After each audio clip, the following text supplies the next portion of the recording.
अस्सलाम वालेकुम। Welcome to my channel kitchen with Maria Noor. I hope कि आप सब ठीक होंगे। आज व्यूअर्स मैं आपको बताऊंगी क्रैक्ड हील के बारे में बहुत ही आसान रेमेडी।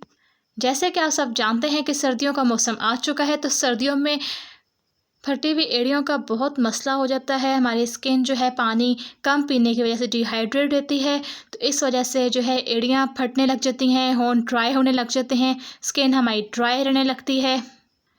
विटामिन सी की भी अगर बॉडी में कमी हो जाए बहुत ज़्यादा, तो इस वजह से भी एड़ियाँ जो हैं फटने लगती हैं। क्रैक्ड हील का जो है बहुत इश्यू रहने लग जाता है विटामिन सी की कमी से भी।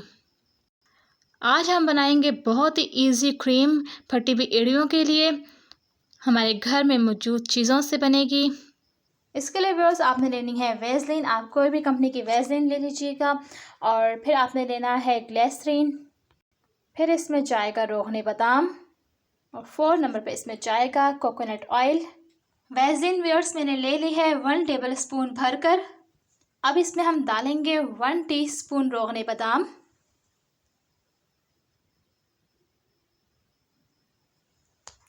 1 टीस्पून जाएगा इसमें रोगनी बादाम।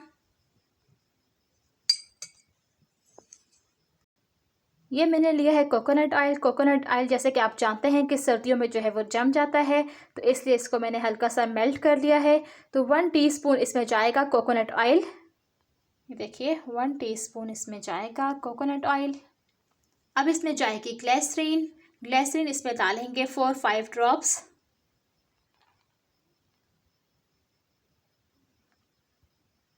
ये मैंने 5 ड्रॉप्स इसमें ग्लिसरीन के डाल दिए।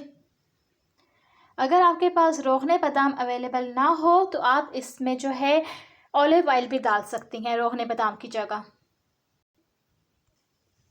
ये देखिए व्यूअर्स, इसको हमने अच्छी तरह से मिक्स कर लिया है। ये एक स्मूथ सी क्रीम बन गई है। आप इसको किसी भी छोटी सी डब्बी में डाल के सेव कर लीजिए। चाहे तो आप इसको वैसलीन का अगर आपके पास खाली बॉटल हो उसमें डाल लीजिए, चाहे तो आप कोई भी एक्स्ट्रा कोई छोटी सी डब्बी हो उसमें आप इसको सेव कर लें।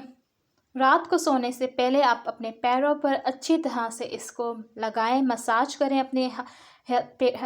अपनी एड़ियों पर अच्छी तरह से इसका मसाज कीजिए और सुबह उठ के आप हल्के नीम गर्म पानी से अच्छी तरह से अपने पाँव वॉश कर लीजिए। 3 से 4 दिन में जितनी भी ज़्यादा फटी हुई एड़ियाँ हों, आप देखेंगे कि 3 से 4 दिन में आपके पाँव नरम मुलायम हो जाएंगे, क्रैक्ड हील जो हैं वो सही हो जाएंगी। आप इसको बनाकर सेव कर लीजिए। सर्दियों के मौसम में वैसे भी बहुत इसकी ज़रूरत पड़ेगी आपको। ये लगाने से आपके पाँव नहायत ही नरम मुलायम हो जाएंगे। ये बनाकर आप महीनों इसको सेव कर सकती हैं। ये कोई ख़राब होने वाली चीज़ नहीं है। उम्मीद करती हूँ व्यूअर्स आपको ये रेमेडी पसंद आई होगी। अगर आपको मेरी रेमेडीज़ पसंद आई तो मेरे चैनल को लाइक एंड सब्सक्राइब करना मत भूलिएगा। इंशाल्लाह मिलते हैं एक नई रेमेडी के साथ। अल्लाह हाफिज़।